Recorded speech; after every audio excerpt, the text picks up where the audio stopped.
chemin vers la maturité. Ce plateau a la grande mission de vous faire découvrir le contenu des livres chrétiens pour votre édification spirituelle.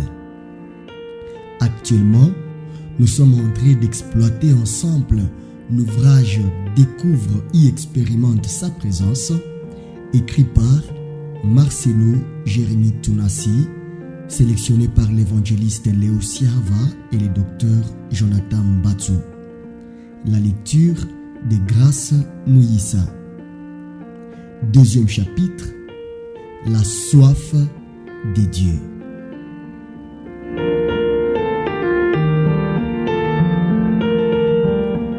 La soif et la faim sont des sensations provoquées par la privation de la boisson et de la nourriture.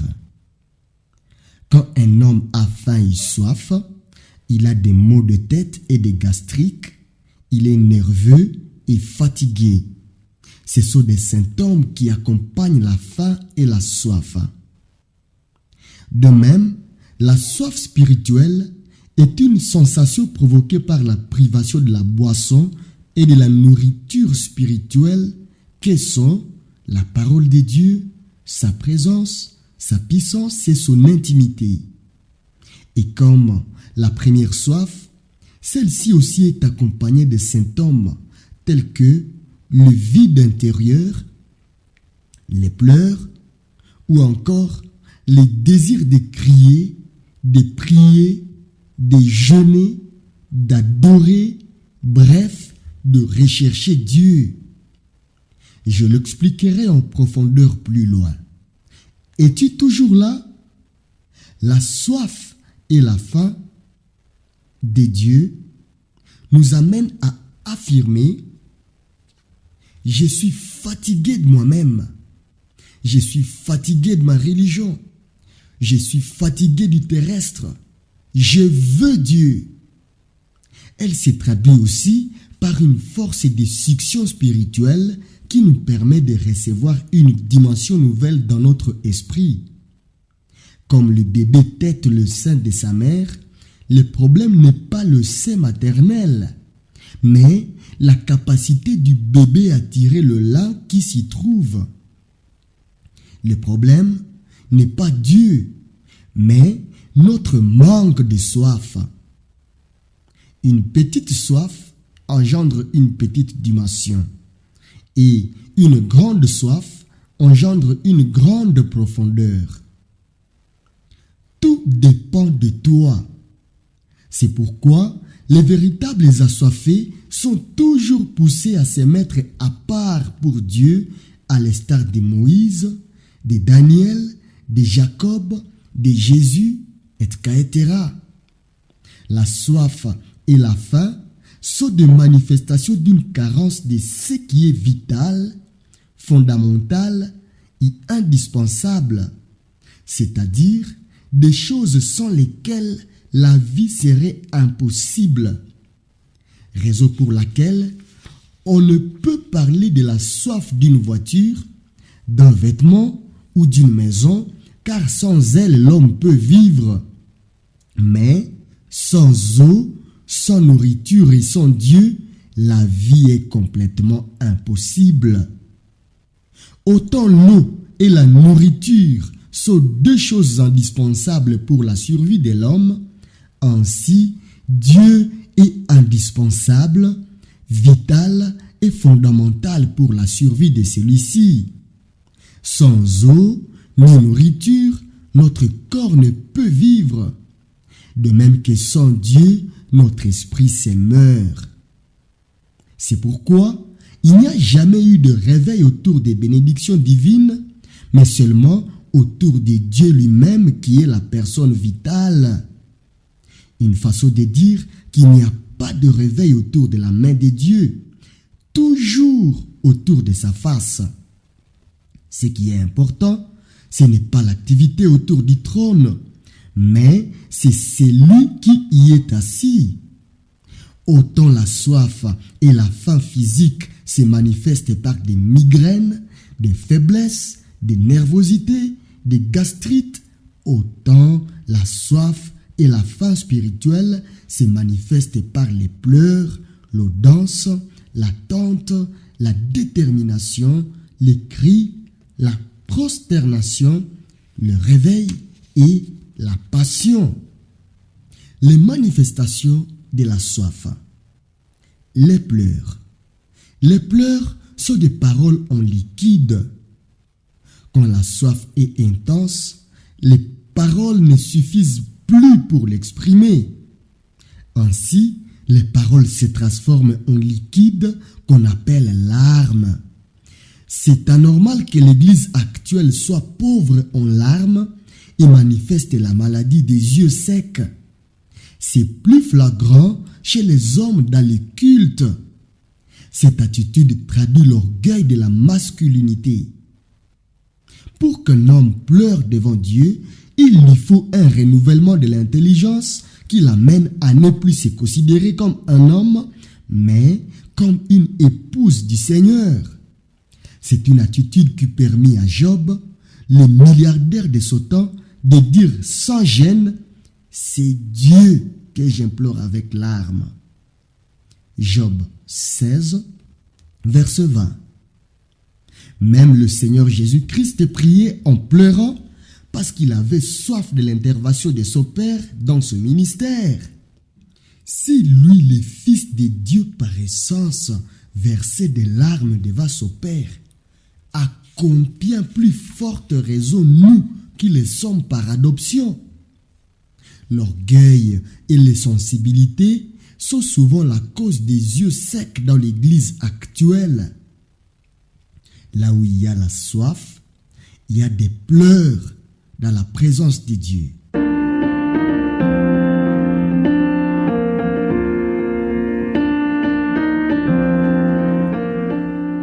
L'audience. Je définis l'audience comme la capacité d'agir différemment, quels que soient les risques encourus. C'est le fait d'oser agir selon la faim et la soif qu'elle ressent. À titre d'exemple, je peux citer les 4 hommes qui brisèrent le toit pour que Jésus guérisse leur ami. C'est anormal que nous ayons des cultes qui, de janvier à décembre, ne subissent aucune perturbation parce qu'il n'y a pas des assoiffés de Dieu que j'appelle les casseurs de toits. Dieu est un Dieu d'ordre, mais par moments son ordre est désordre. Le culte dirigé par le Saint-Esprit déclenche la soif de Dieu, alors qu'un culte conduit par la raison étouffe la soif de Dieu en ligotant les casseurs de toits. Je pense à certaines églises où il est interdit de dire « Amen » pendant la prédication, de se tenir debout, de se prosterner, de prophétiser et d'imposer les mains aux malades. Respecter ces choses est une fausse politesse qui donne plus d'importance au toit qu'aux malades que l'on doit faire entrer dans la présence de Dieu. Certaines églises sont tellement froides qu'elles ont besoin d'un coup de marteau provenant des assoiffés de Dieu, ces audacieux qui sont prêts à briser les traditions à cause de leur désir débordant de plus de présence de Dieu.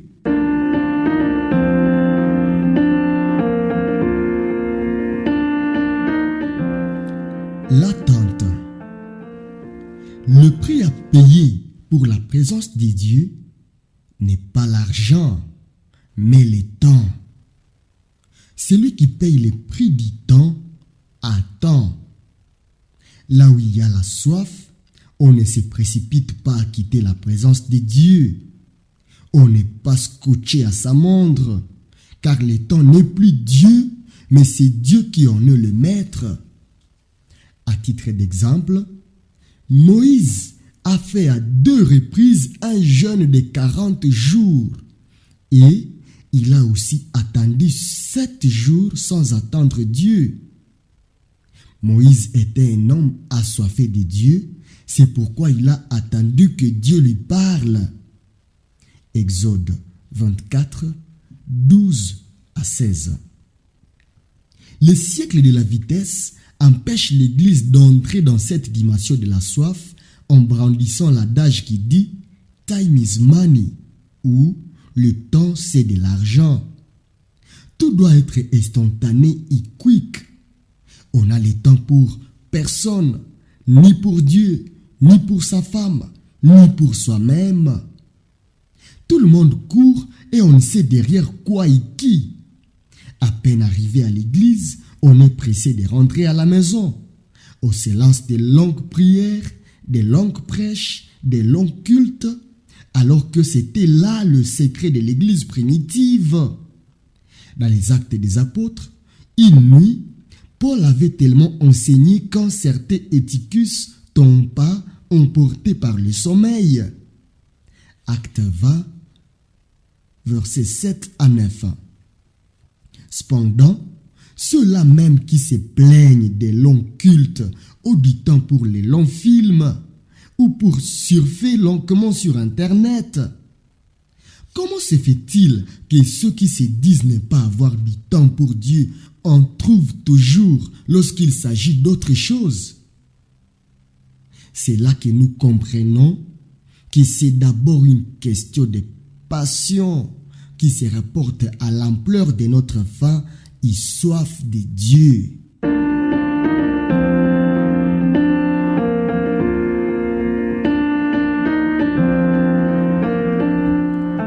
La détermination. La soif amène l'assoiffé à ne pas abandonner, à chercher Dieu jusqu'à ce que sa soif soit totalement étachée. Comme une biche soupire après des courants d'eau, ainsi mon âme soupire après toi, ô Dieu. Mon âme a soif de Dieu, du Dieu vivant. Quand irai-je et paraîtrai-je devant la face de Dieu? Mes larmes sont ma nourriture jour et nuit, pendant qu'on me dit sans cesse, où est ton Dieu? Psaume 42, 2 à 4. Lorsqu'on a soif, on oublie la distance, on oublie l'obstacle jusqu'à trouver les puits d'eau. Isaac a creusé 2 puits, Sitna et Essek, avant de trouver une source d'eau vive du nom de Rehoboth. Genèse 26, 18 à 22. Élisée désirait tellement le double de l'esprit d'Élie que rien ni personne ne pouvait le décourager. Au contraire, plus les fils des prophètes et le prophète Élie lui-même le décourageaient, plus sa soif grandissait. La femme à la perte de sang était tellement assoiffée de la puissance de Dieu que même les interdictions de la loi ne lui disaient plus rien, au point qu'elle brava le danger de toucher les pans de la robe de Jésus et obtint sa guérison.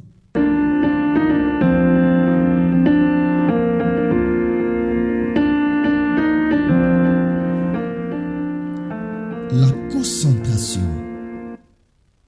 Nous donc aussi, puisque nous sommes environnés d'une si grande nuée de témoins, rejetons tout fardeau et les péchés qui nous enveloppent si facilement et courons avec persévérance dans la carrière qui nous est ouverte, ayant le regard sur Jésus, le chef et le consommateur de notre foi, qui, en vue de la joie qui lui était réservée, a souffert à la croix, méprisé l'ignominie et s'est assis à la droite du trône de Dieu. Hébreux 12, 1 à 2. La concentration est la poursuite d'un but sans distraction aucune. En termes vulgaires, on l'appelle focus. La soif amène la concentration. Une âme assoiffée finit par marquer le regard, car les yeux sont les fenêtres de l'âme. Par le regard d'un homme, on peut déterminer les niveaux de la soif de Dieu dans sa vie. Paul a pu détecter la soif d'un miracle dans le regard d'un impotent, sans même lui poser la question. Les assoiffés de Dieu sont toujours concentrés dans sa présence. La soif chasse le sommeil et la distraction dans la présence de Dieu et elle affecte le regard. Actes 14, 8 à 9.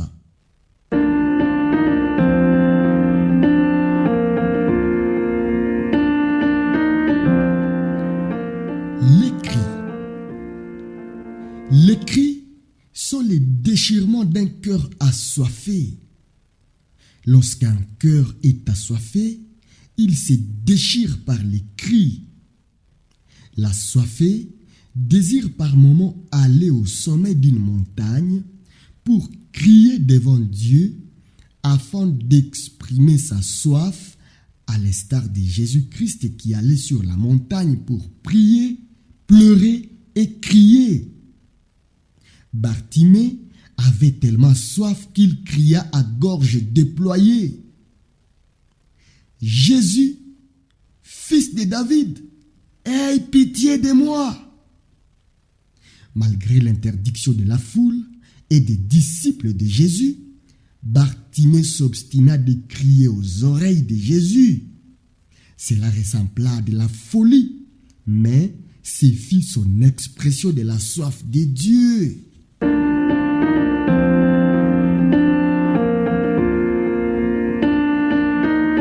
La prosternation.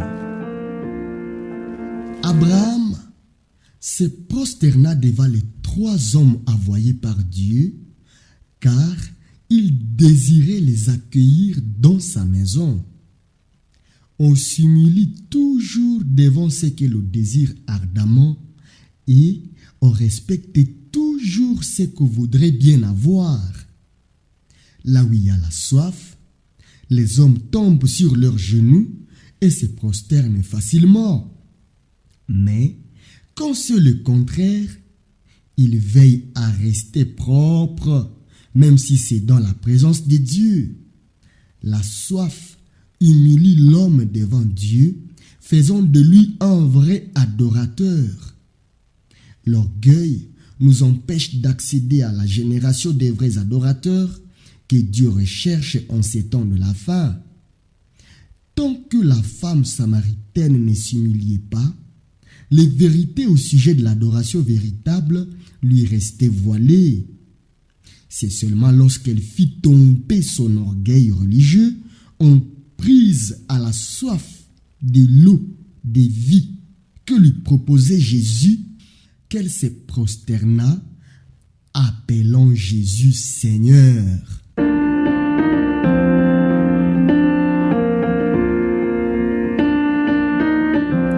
Le réveil. Tout comme la soif physique provoque des insomnies, de même, la soif spirituelle éveille notre acuité spirituelle et produit le réveil au travers d'une forte effusion du Saint-Esprit. La soif précède toujours l'accomplissement et l'entrée dans une nouvelle dimension. Avant de dire « tout est accompli », Jésus dit « j'ai soif ». La soif du réveil avant la Pentecôte fit que les disciples se raffermèrent en prière dans la chambre haute. Quand la soif revient, le réveil revient. Il n'y a pas l'un sans l'autre. L'Église actuelle a perdu son réveil en devenant mondaine et matérialiste, en perdant sa soif. Le premier signe du réveil n'est pas le miracle, la croissance numérique et matérielle de l'Église, plutôt une insatisfaction spirituelle au plus profond de l'ensemble que j'appelle soif. Lorsque cette dernière est présente, tout le reste se manifestera logiquement.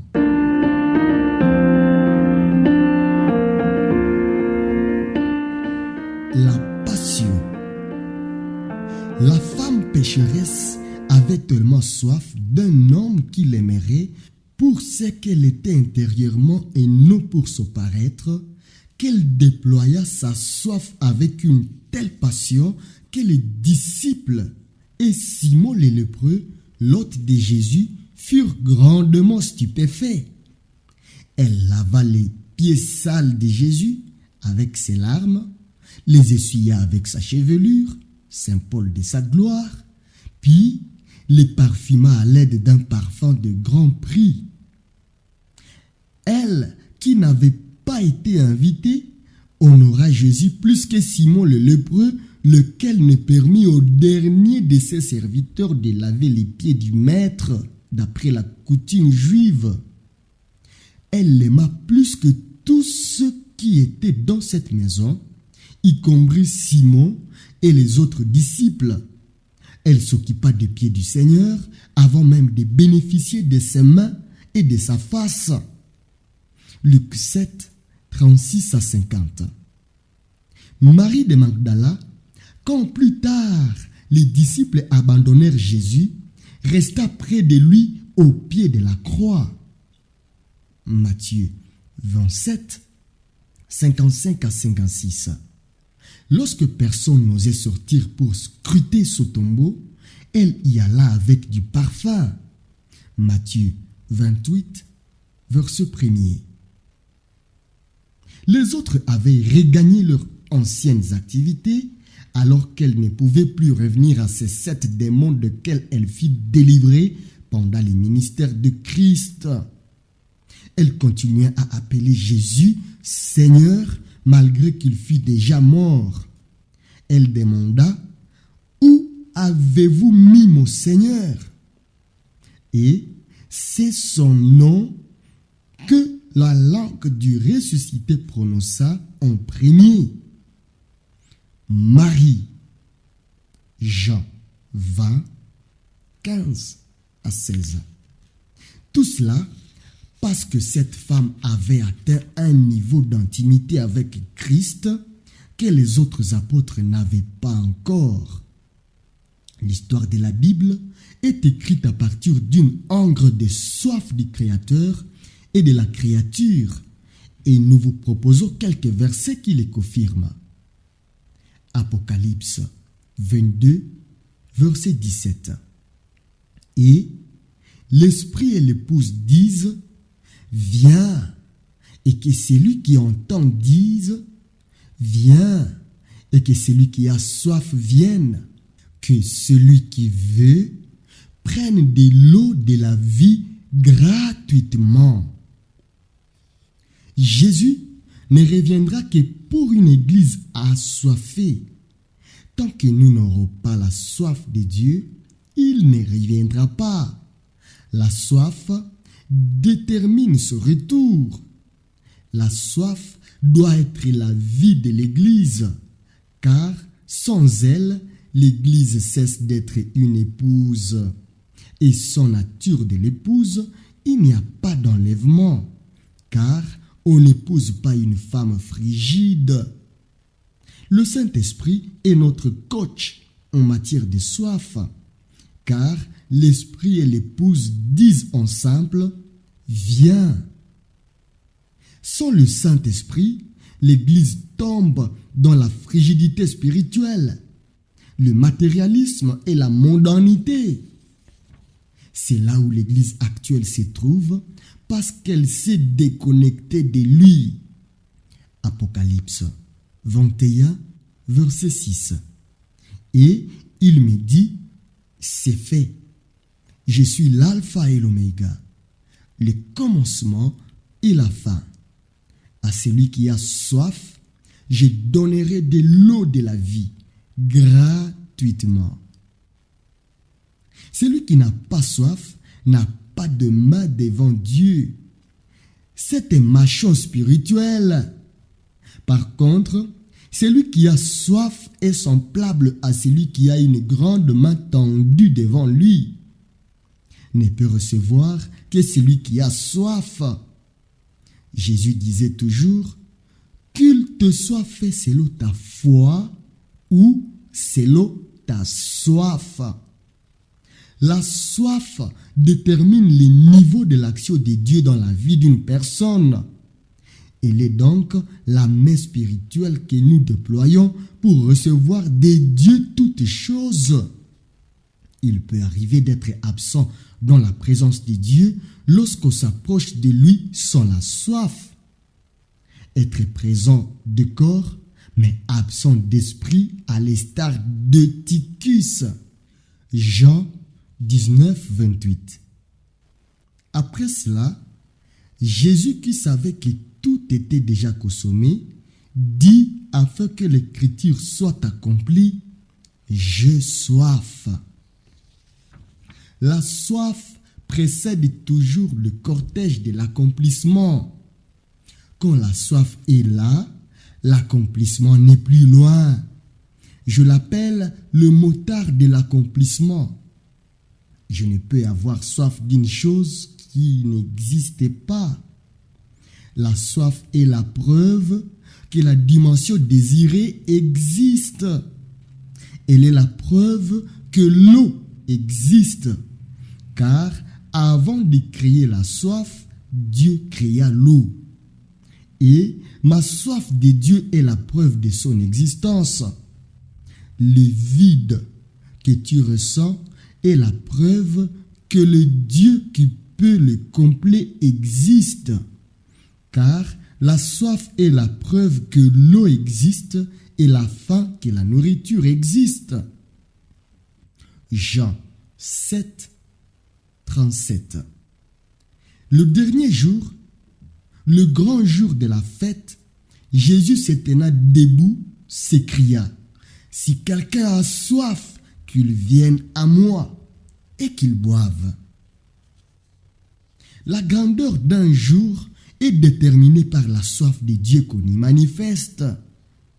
Ce qui fait qu'un culte de semaine peut être plus grand que le culte dominical. La grandeur d'un séminaire, d'une convention, se trouve dans la soif des participants. La grandeur d'un chrétien est dans sa soif et non pas dans le titre qu'il possède à l'Église. C'est la soif d'une Église et non le nombre de ses fidèles ni la grandeur de son organisation qui fait sa force et lui attire les miracles. La grandeur d'un culte est dans la soif que nous manifestons et non dans notre effervescence. Tout cela parce que la profondeur détermine la hauteur et la soif est une profondeur. Jean 6, verset 35. Jésus leur dit, « Je suis le pain de vie.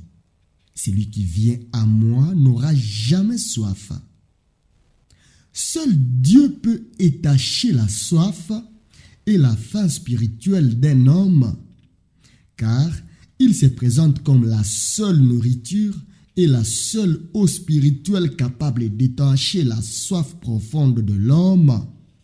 Seul Jésus peut désaltérer ton âme, car tu as un vide que seul Dieu peut combler. Le matériel, la bénédiction et le succès ne peuvent jamais ôter la soif et la faim spirituelle de l'homme. Le contraire de jamais, c'est toujours. L'homme qui refuse de venir à Christ aura toujours faim et soif. Il sera un éternel insatisfait, un éternel assoiffé. Jean 4, verset 15. La femme lui dit, « Seigneur, donne-moi cette eau, afin que je ne vienne plus puiser ici. » La soif pousse à la prière.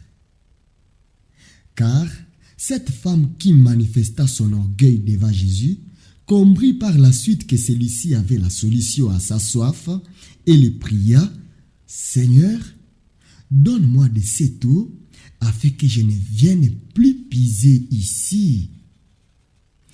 À partir de cet aveu, nous comprenons que la soif pousse à l'humilité, car juste après, elle l'appela Seigneur. Et aussi, la soif pousse à l'adoration. Quand la soif vient, l'adoration véritable revient à l'Église et l'on cesse d'appeler Jésus juif. On l'appelle Seigneur. La soif conduit à se présenter devant Dieu tel que l'on est et à lui révéler son vrai besoin. En effet, avant la soif, la femme discutait de la religion, mais quand est venue la soif, elle a révélé son vrai besoin. Elle était fatiguée d'aller piser au pied de Jacob, image de sa religion et de son impudicité, car elle vivait avec un homme qui n'était pas son mari.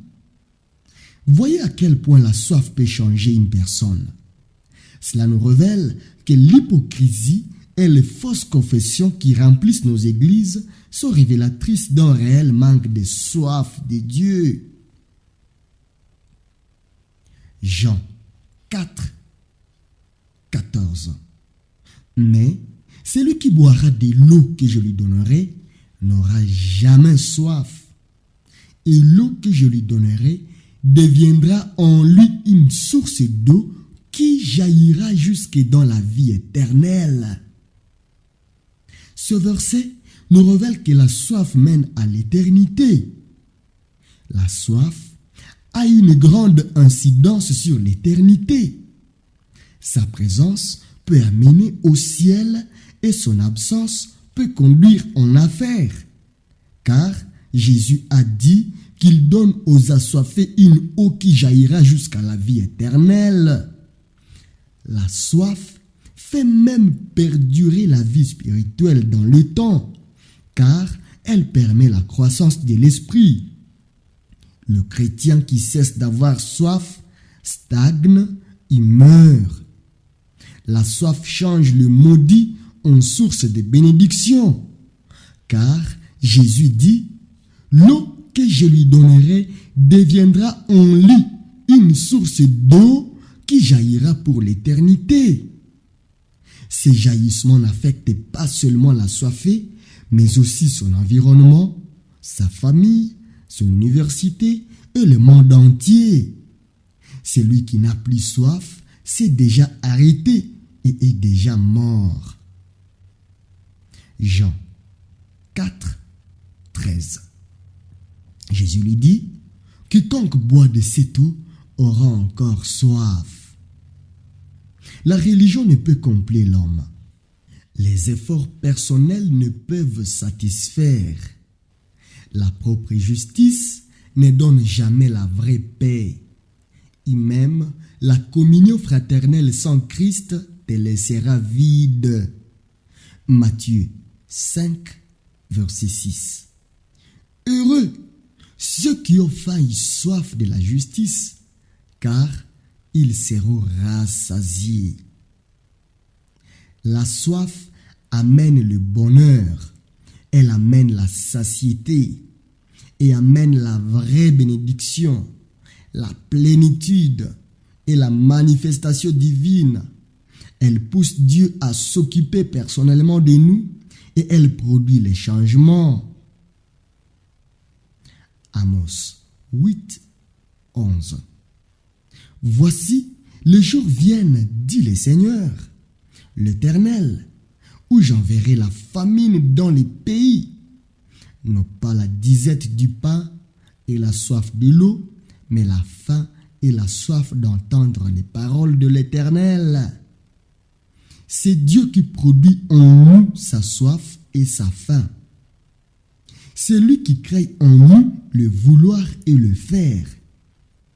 Personne ne peut venir à lui s'il ne l'attire. Donc, il faut se laisser attirer par celui qui t'attire. Il ne faut pas résister à la soif que le Saint-Esprit déclenche en toi. Notre soif de Dieu marche alors que sa soif de nous court. Le fils prodigue marcha vers le père, mais le père courut vers lui. Celui que tu cherches, te cherche. Un pécheur qui cherche les dieux qui le cherchent finira par les rencontrer certainement. Dans les jardins d'Éden, c'est Dieu qui a été le premier à dire « Où es-tu » Donc, c'est Dieu qui initie sa soif en nous.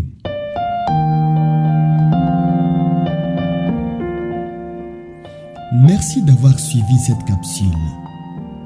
Elle a été tirée du livre « Découvre et expérimente sa présence » écrit par pasteur Marcelo Jérémy Tunasi, sélectionné par l'évangéliste Léo Siahava et le docteur Jonathan Batso. La lecture de Grâce Moïsa. Vous êtes sur le chemin vers la maturité. Ce plateau a la grande mission de vous faire découvrir les contenus des livres chrétiens pour votre édification spirituelle. Nous avons hâte d'entendre les témoignages de vie transformés par l'écoute de l'Évangile. Grâce et shalom au Fils de Dieu.